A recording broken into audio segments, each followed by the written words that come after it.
104.7 The Cave, KKLH, Marshfield, Springfield, a proud member of the Kansas City Chiefs radio network. Touchdown, Kansas City! Now, it's time for Ned Talk. You know, I'm just sitting here wondering, what exactly should I say to start out today's show? And I came to the conclusion that the best way for me to start out was to talk about my existential feelings about how to begin the show today. So that's how we start today. I'm Joe Westen. I'm the chief cat wrangler around here, and our namesake for the show is Ned Reynolds, sitting immediately to my right. Ned, how are you? Out of breath trying to herd those cats. Yes, they're all around here. We have a cat problem. There's feral cats in this station, by the way. Just thought I'd let you know that. Okay, how you doing, Ned? Doing just great, thank you. Finally, it's begun to warm up a little bit after a 15-degree morning to start things out, but hey, things are going to get better. Ned is sitting here in his puffy jacket, and he's got his sweater on underneath it because he's very cold-natured. Oh, I am, yes. So, Jake Gillette's with us. Jake, not at the game this week, sitting here. How are you, sir? Good, man. I'm glad to be kind of back, I guess I could say. Kind of back. And Josh Roberts in the studio. Alabama didn't lose yesterday, so. Yeah, they played Austin Peay, so come on. Is that even is that like a junior high team or something? Yeah, like McCook Barber College. Okay. No, guys, they're FCS. Sisters of the Blind. Ohio Valley Conference. They're not real good in the Ohio Valley, but it's legitimate FCS. This is one of the many reasons I like you, Ned. You're so judicious. Yeah. Well, you know, they're all not professional athletes. They're so not professional. On any given Saturday, anything could happen. So what we do around here is we talk about sports, and you know, it's football season, and we talk about the Chiefs because we're the Chiefs radio network in Southwest Missouri.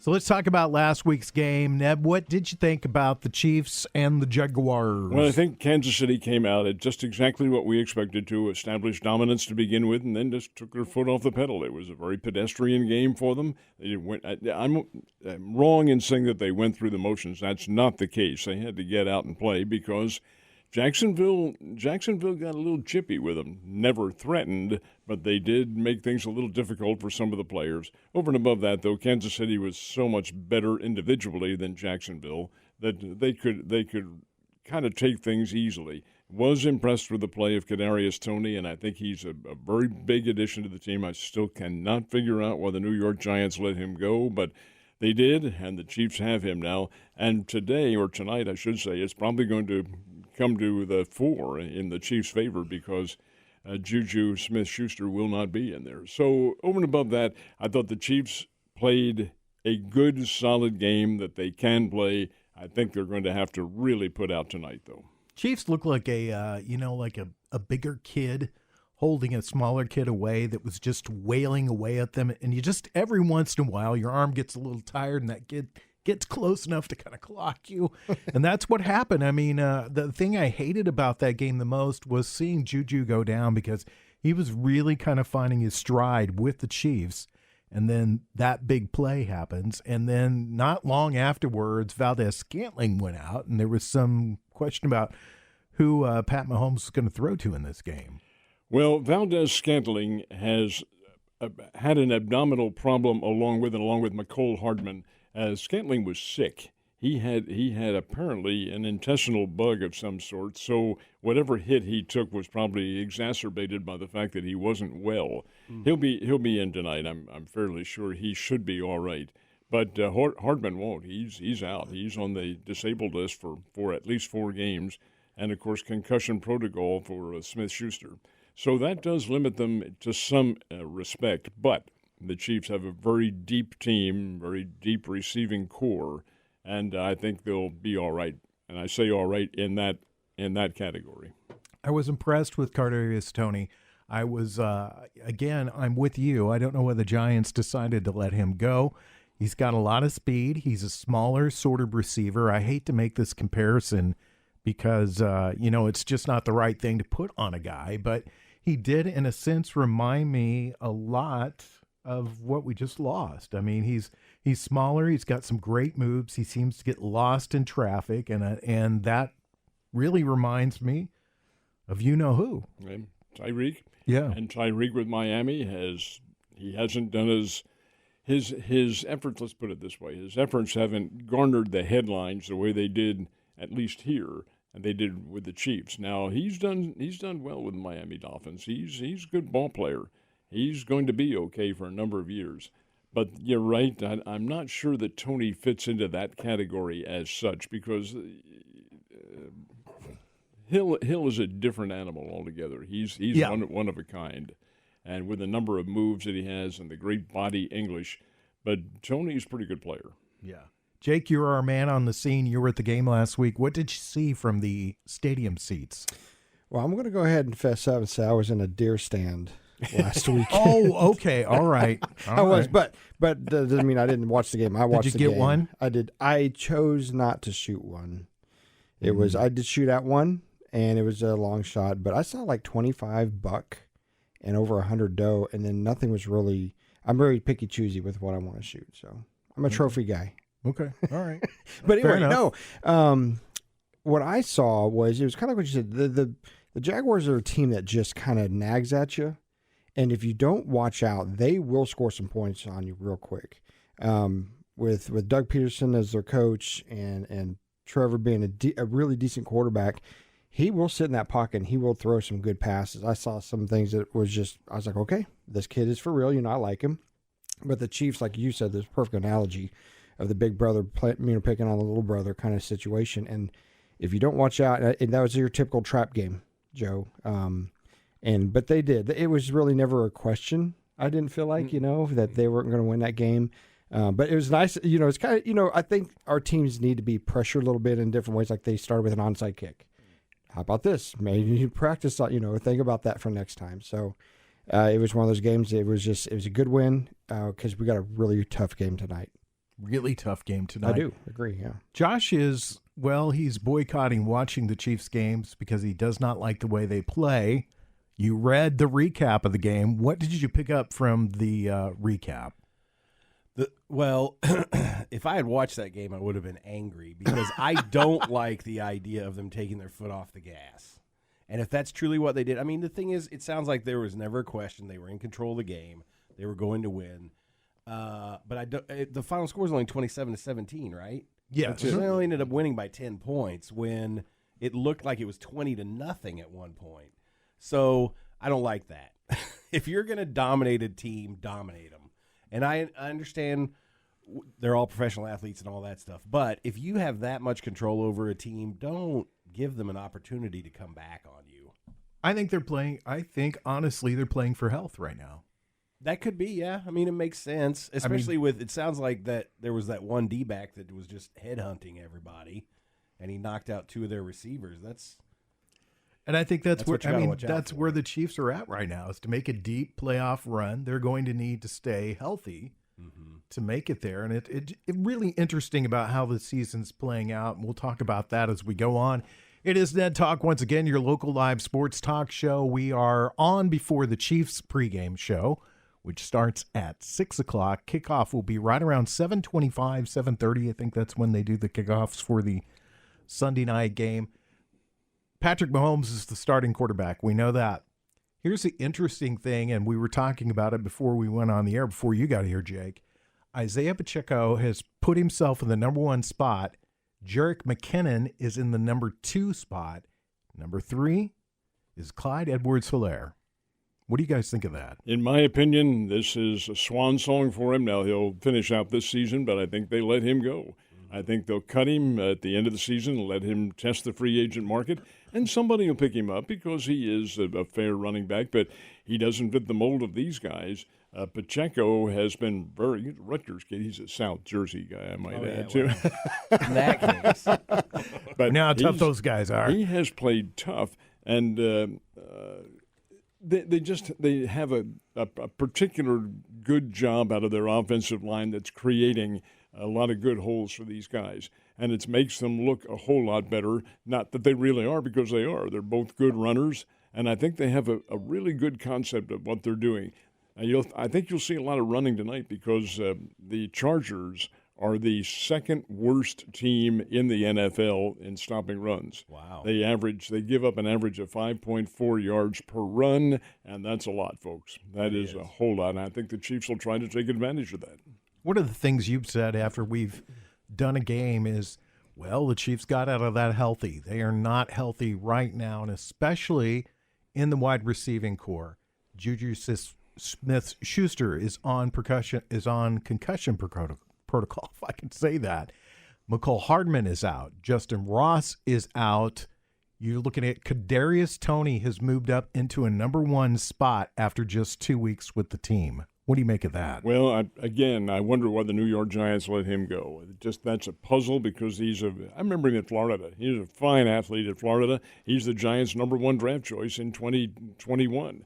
And then to cut him in an unceremonious mid-season cut like this or trade and let the Chiefs pick him up, I just do not understand why that should happen if the guy is that good. I'm sure there are underlying reasons, but when I mentioned the fact that the Chiefs are not healthy or have avoided major injuries, you're right. The receiving core has taken a bit of a hit now, but I'm really making a reference to Mahomes. Yeah. He's the heart and soul of that ball club, as is any pro team, any football team at all that has a good QB. Doesn't matter where you are, how weak you are, if you have that good QB who's a leader on the field, you're going to be okay. And that certainly is the Chiefs. He is the captain of the ship. He has the steering wheel all set, and he's the guy who's making it go.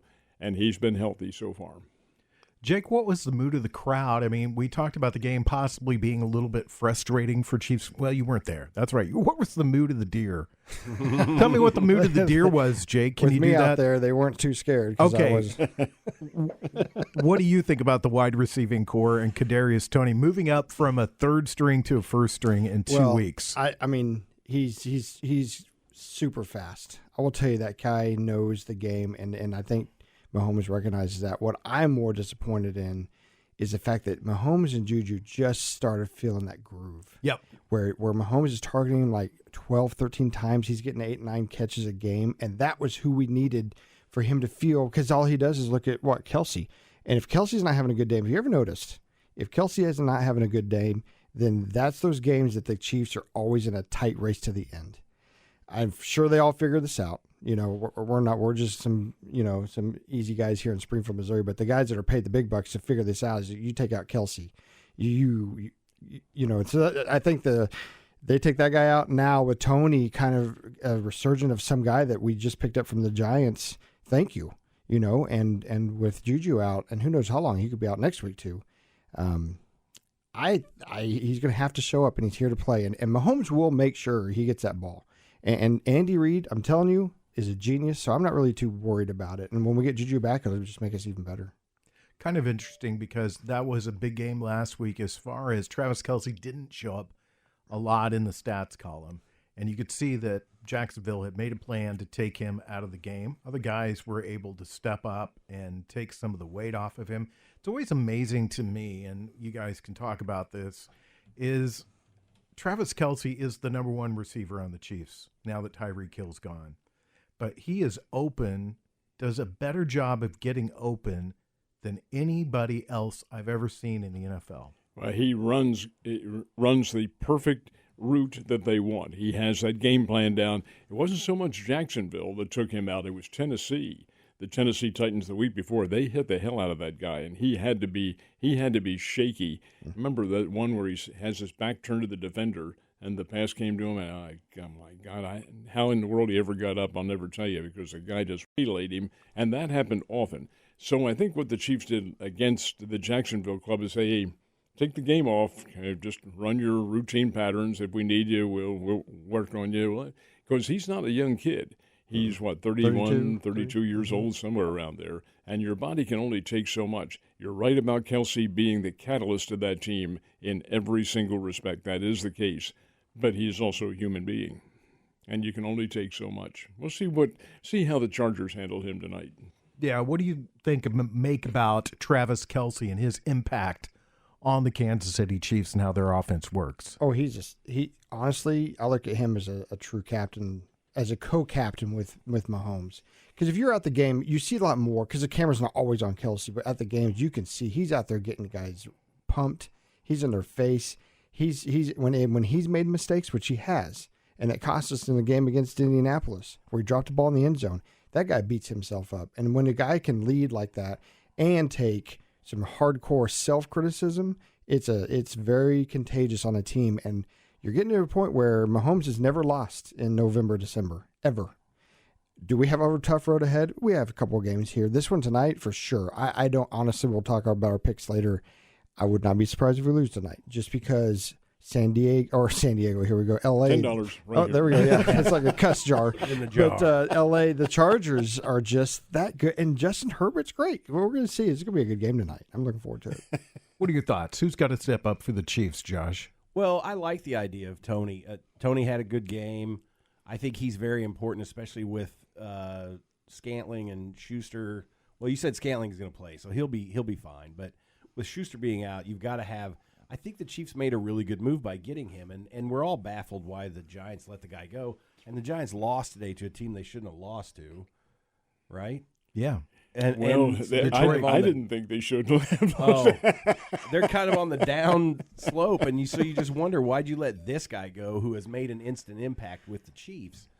So, to your point about Kelsey, they've obviously built this offense to where Kelsey is one of the most important parts of it. And it's amazing to me that more teams don't use their tight ends the way that the Chiefs always have. The Chiefs kind of created that blueprint with Tony Gonzalez. That guy was a wide receiver that was a tight end as well. Raiders. And then what? Raiders. With who? Dave Casper. Oh, there were here many we go. before all of them, though. That's a long time That's ago, before Joe. Most of the people, well, anyway.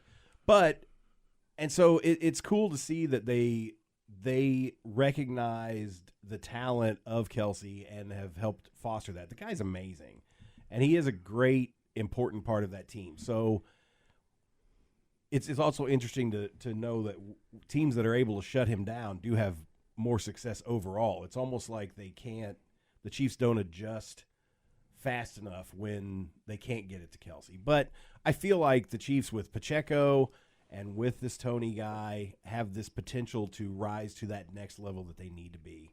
Interesting about Travis Kelce is I think he's got such a great connection with Patrick Mahomes. Yeah. That when Mahomes goes freelance, he is the one that really moves towards the ball and towards the play and always finds sort of an empty spot or an empty position on the field to be in. He's taking advantage of the fact that defenses have come and poured in on Mahomes, and they do that. You're obviously that's what you're after, the captain of the ship here. So what he does, you're absolutely right, Joe, is find these little niches in usually zone defense or with the blitzing linebackers crew, and hey, I'm here. Throw me the ball. Exactly. Let somebody punish me. When we come back, we'll talk about tonight's game as the Chiefs get set to take on the Los Angeles/San Diego Chargers. And you can hear it all right here on 104.7 The Cave.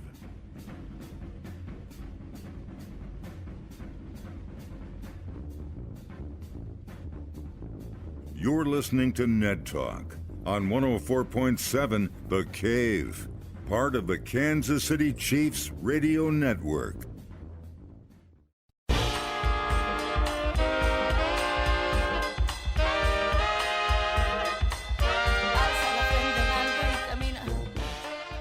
We're back at it on Ned Talk on 104.7 The Cave.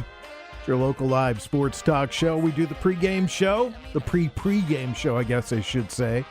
About 35 minutes away from the start of the professionals, the guy who do it every day, every Sunday for a living. We're just wage slaves around here.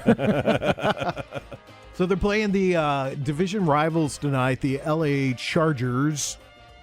And it's kind of an anomaly, funny little deal with the schedule. So the Chiefs play the LA Chargers tonight in LA, and then next Sunday they play the LA Rams in Kansas City. So it's just one of those little funny quirks of the NFL schedule. The NFL has, I think the most unusual one of all is occurring because of, and this is not a weather show, and because of the weather. The snow in Buffalo forced the Detroit Lions and Detroit was away, forced the Buffalo Bills and the Cleveland Browns to play in Detroit. Right. At Ford Field because it was empty, and was one of the designated arenas that the NFL has for taking over in circumstances like that. The other one's in Minneapolis. So they go to Ford Field in Detroit. That's where the Buffalo Bills play. They will stay there and play Thanksgiving Day against the Lions. Right. Now, how about that for an anomaly, playing consecutive games on a foreign field? Hey, Oh, look at Is there. Detroit foreign now? Do we give that to somebody? Say it again. The Did French we give took it. Detroit to somebody? Yeah, Is the it we're French- still part of Yeah, the America? Buffalo French took it Bills. back. Oh, okay. Bills All playing. right. I lost you there for a second. What do we think of the LA Chargers? I mean, they're pretty much the same team that they've always been. At times they look really, really good, and at other times they look really, really bad. Well, they have been plagued by injuries, and the injuries to Keenan Allen and to Williams, that's really hurt them badly. Now they may get both those guys back tonight. It remains to be seen. You know, guys, earlier you were talking about why the Chiefs are so good, and their offense is. It's virtually unstoppable, but don't overlook their defense. They have been coming to the fore and giving all sorts of problems. Guys like Chris Jones and some of the other, and the new kid from Purdue, Karlaftis, they have been creating all sorts of problems in other teams' offensive scheme of things. And I think that's what will happen tonight, because I think they put on Herbert a lot of problems tonight, because they'll be getting in there and creating all sorts of a ruckus. Now, the Chargers know about that. Heck, they played earlier this year in Kansas City, and it was a great game, really tough game. But the fact of the matter remains that the Chiefs are so all-encompassed in terms of what they do. I think they're the best team in the NFL, in my opinion. I'm not saying that as a homer, because I'm a Philadelphia Eagles fan, but Kansas City's a better team right now, in my opinion. We talked about this, that the Chiefs statistically aren't one of the better defenses in the NFL, but if you watch them week in and week out, they play very, very good football. Disruptive defense. Jake, I think you'd probably agree. Oh, I do, and I will tell you, the Chargers, because of Justin Herbert, is why they're so good. That kid is just short of amazing. I every time I watch him play, I'm like, man, this guy's really good, and I'm happy for him, and I'm happy for the Chargers, and it's good for the West, the AFC West. They do have Keenan Allen and Mike Williams to play tonight. Their only list is questionable, but not doubtful. If they're not doubtful, they'll play. They'll be in there. So they're and Gerald Everett, their starting tight end, is also hurt. So we're going to see, and this is a typical game where you have guys that are hurt, guys that may not play, and then the Chiefs come out and just kind of like sit on their thumbs, And so that's why, and I get it, Josh. Sometimes you hate watching the Chiefs play because it just baffles you how they'll let a lead squander or let a team beat them that has no starting anybody's. Right. But well, that's what I've said several times. Is they are very schizophrenic with their offense. And I get that. And that's what's frustrating to me. This game tonight, everybody that's a Chiefs fan should be on the edge of their seat, because it's a division rivalry. They're the two top. One of these teams is going to win this division, and so this is big because the Chiefs need to win this game to have a leg up moving forward. I mean, I don't think Denver's going to be that much of a challenge, and the Raiders are still in disarray, but the Chargers are their biggest rival in this year, so in the division. So they need to come out all fire on all cylinders. The defense is playing a lot better. They just need to keep it going. They need to have a solid game all 60 minutes and dominate. Last year we watched a Chiefs defense that didn't really come together till the mid part of the season. This year, it was a shorter span of time. You start to see the influence of Steve Spagnuolo on the defensive unit. But the thing that's really impressing me about this group is Karlaftis. He's a rookie.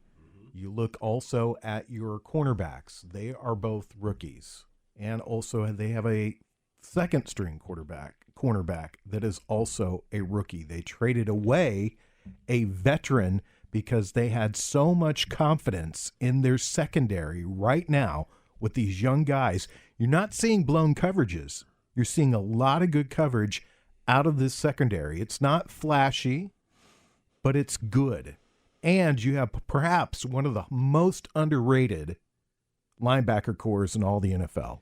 Linebackers core has played very well. Kid from Missouri is Nick Bolton. Really Bolton is doing a fabulous job. Willie Gay is in there. He is undersung. He's a very good player. I want to see if Jake agrees with me here. Now, glowing praise to the defensive backfield from Mr. Westen right here. And probably that should be the case. We'll find out if he has the glowing praise tonight when big receivers go out there like Keenan Allen and Mike Williams. These guys are bigger than those defensive backs. That is where, if the Chiefs run into problems tonight, where it's going to happen. Would you agree? Well, yeah, look how the first game of the year started. Exactly. I mean, yeah, Keenan Allen was hurt. It was week 2. But, man, he relied heavy on Mike Williams, and that kid caught everything. And to start out from the first pass to the last pass, I think he had like 13 receptions that day. So, they have, it's like when it comes to the division rivals, that's the team that will always just be the one that nips at our heels the entire way and sometimes beat us. They beat us at home last year. I think the record is, Mahomes' record against them is 7-2, I think is what it is. 7 wins, 2 defeats. Also back defensively tonight is Frank Clark, who's with us again. Mm-hmm.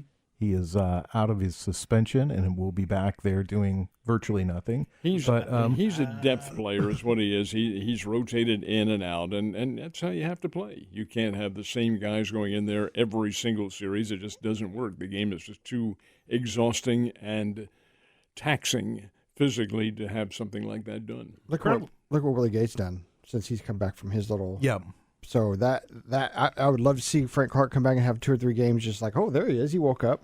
But, man, having Willie Gay back as soon as Frank Clark exits stage left has helped us tremendously. Yep. Carlos Dunlap has played incredibly well, too. Yes, he has. He's been very good. Karlaftis is not putting up, like, the sacks. He's not getting those. But he has been a disruptor, and he is able to create things for those other guys. And the Chiefs have done a pretty impressive job. And I've been very impressed with Justin Reed, too. I think he's a quiet sort of leader. He's not the honey badger sort of guy. And I think you find one of those guys in the NFL every 6 or 7 teams. But then when you look at most of the teams, there's a guy like Justin Reed back there. And Reed's a special guy, too. Yep. Stanford University, #1, and not just everybody goes there. He's also, get this, guys, you'll love this, Josh. He grew up playing soccer. Oh, so that's great. He has good footwork. The footwork, and that's I'm still here. That's where he gets his athleticism is with that the marvelous ability to be able to shift back and forth and play laterally and all that sort of thing. Yeah. So that all does figure into the mix. But yeah, Reed's done a nice job. He's a good player, and he can also kick. Oh, that's true. Yeah. Yeah, he took Bucker's place earlier in the season when he went down during a game. We are coming up on about 26 minutes away from the start of the pregame show. We'll be back with more Ned Talk in just a minute.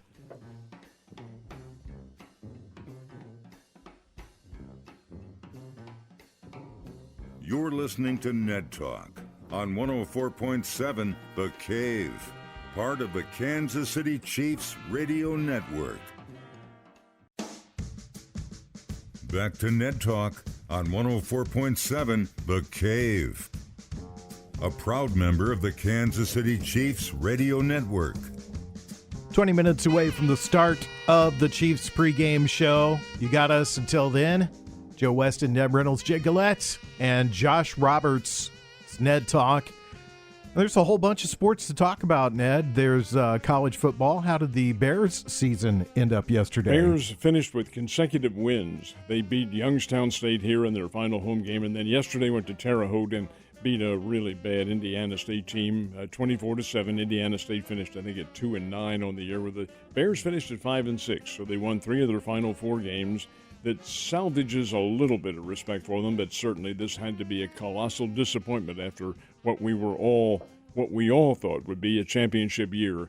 And then to see the FCS or Division I AA pairings, championship pairings come out today and not see Missouri State in there, as you knew they wouldn't be, that kind of hurts and stings a little bit. But over and above that, the Missouri Valley Conference is represented very well. Top team in America, South Dakota State, gets the #1 seed. Sacramento State, #2, and the 9-time national champs, North Dakota State, #3. That's pretty good, folks. That's pretty good level. You may not know this about Ned Reynolds, but he is a baker because he always comes in on Sunday and he talks about chocolate chips and how his chocolate chips turned out. So you said it was a bad weekend for chocolate chips. Going to be pretty bland cookies this week. A lot of parity in college football once you get past #1. Well, surprising results yesterday. TCU TCU is living a charmed life, guys. Yeah, They're undefeated, and they play very, very well. They're a good team, but, boy, they have squeaked out 29-28 over Baylor yesterday. Does Vegas know what they're doing? Here is Baylor, a 2.5-point dog, and the margin is 1 point, 29-28. But to see Tennessee get run out of the ballpark, to see Michigan lose to Illinois. No, Michigan. No, I'm sorry. Michigan To be played close by Illinois. Oh, Yeah. And then to the Ohio State-Maryland game to be a contest. Hey, this is all most unusual. I'll tell you what, though, the Southern Cal won a big game. They knocked off UCLA 48-45 last night, and they were a 2.5-point favorite and won it by 3.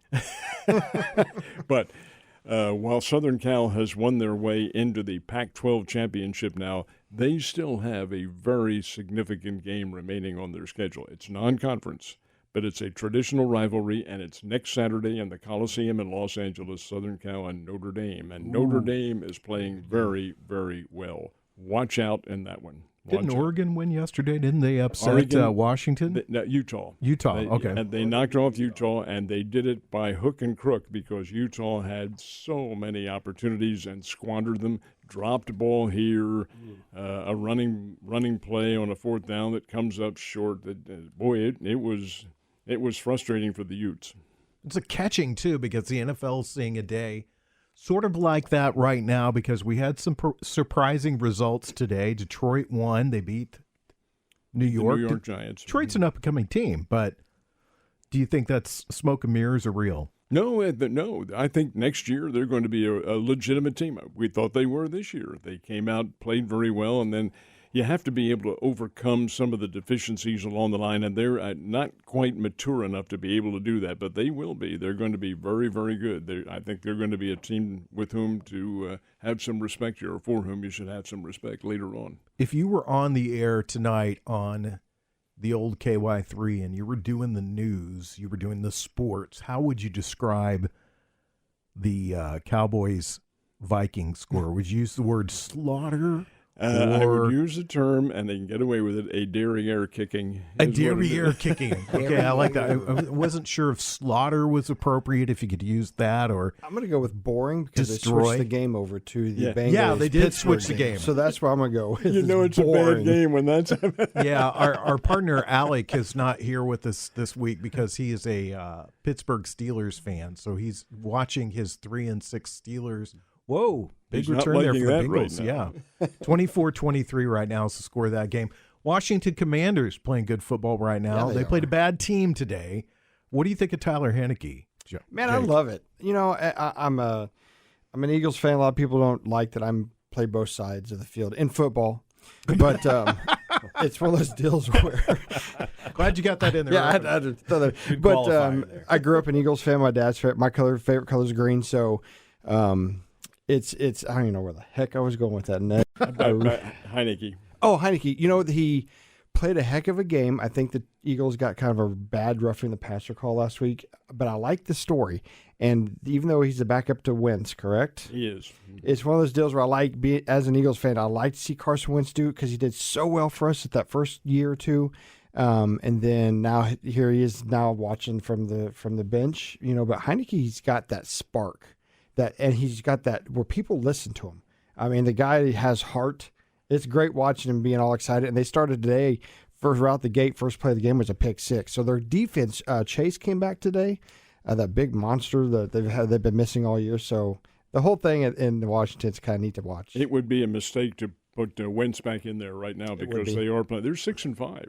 Washington's very much in the playoff hunt. They can do some things. And Heineke, you know, it's interesting you mentioned that. Wentz, we followed Wentz because it's North Dakota State. Yep. Of course, he whipped the Bears regularly down here and up there. So we watched him with great interest here. He goes out. So here comes this kid in where did he come from? What big college? Alabama or Texas? Old Dominion. That's where he went, guys. You're getting the small college football is overlooked. Not by the pro scouts. They know where these guys are, but by the general media and by fans. Hey, old what? Well, they can play football. That's a country music band, isn't it? It is, yeah. Laughing stock of the NFL for the past couple of seasons has been the NFC East this year. perhaps the best division, and there's an outside chance, Josh, that all 4 teams could make the playoffs. they could. What do you think Well, about that? that would be interesting. Historic. Yeah, it would be historic. Sure, why not? I mean, I am never going to root for the Cowboys. And I'm glad that the Eagles are doing so well because Jalen Hurts played for Alabama. The other two, who cares? Well, you also played for Oklahoma. I'm too. not a Giants fan. No, he didn't. I'm not a good Giants fan, but Washington I pull a little bit for because they've been bad for so long. Yeah, but since the it's Joe Gibbs era. It's really hard to get behind that team with their ownership. It's Right, really yeah, it's not a that's- very likable human being. No, so No, Snyder needs to go. yeah, And they're working on that. absolutely. Yeah, they're trying to get him out of the NFL. Yeah. Indianapolis played well today. The Colts have a nice team. They're also another one that's under a controversial coaching change. Yeah, Jeff Saturday. Jeff Saturday in there now. But again, they have a lot of capabilities. They beat the Chiefs earlier this year. Indianapolis can do a lot of things, but they're kind of like the Lions. They're not quite mature enough yet to be able to handle the big time and the big games. Case in point is Philadelphia today. They had them beat, and Philadelphia comes back and wins the game. You've got to develop that kind of mental attitude to which you rely upon in crucial situations, and neither of those teams is quite there yet. Are you surprised at how almost schizophrenic the Packers have played this year? The Packers are just not all that good, guys. They are not that good a team. Well, to me, you have this MVP, back-to-back MVP, Aaron Rodgers, right? Overrated. And you think so? Oh, yeah. I think he's a choke artist in the play. Completely overrated. But during the season, this is the guy you would overrated. Still, wow. Okay. Well, I don't have a foot to stand on. Go ahead. No, I mean it's fine. I feel like, but they took his main receiver away. How do you think he was going to do this year? I know. Yeah. He doesn't have anybody to throw to. They gutted his team. I've always thought both him and Brett Favre were just anointed. And when you look at them, they're basically the same guy. They are. I agree with that. But Brett Favre's slightly more likable than Aaron Rodgers is personally, but they're basically the same quarterback. They run around a lot. They throw a lot of balls. There's a lot of balls that both those guys throw. It's like, oh, well, let's see who can catch it. Just heave it up there.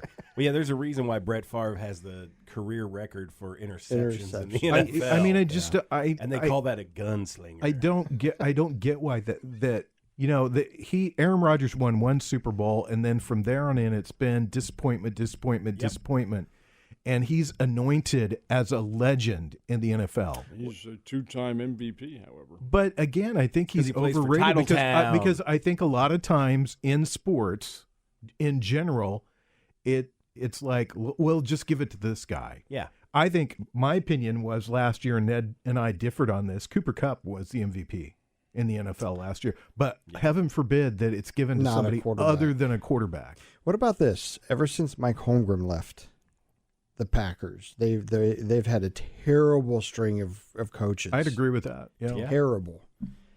I think Mike McCarthy was really arrogant when he came in, and he would just right away was like, he looks the same Favre's out in Dallas. Yeah, looks the same. Anyway, we'll get off that subject. We'll come back with our we'll come back with our picks in just a moment on Ned Talk. It's a whole other show. It is.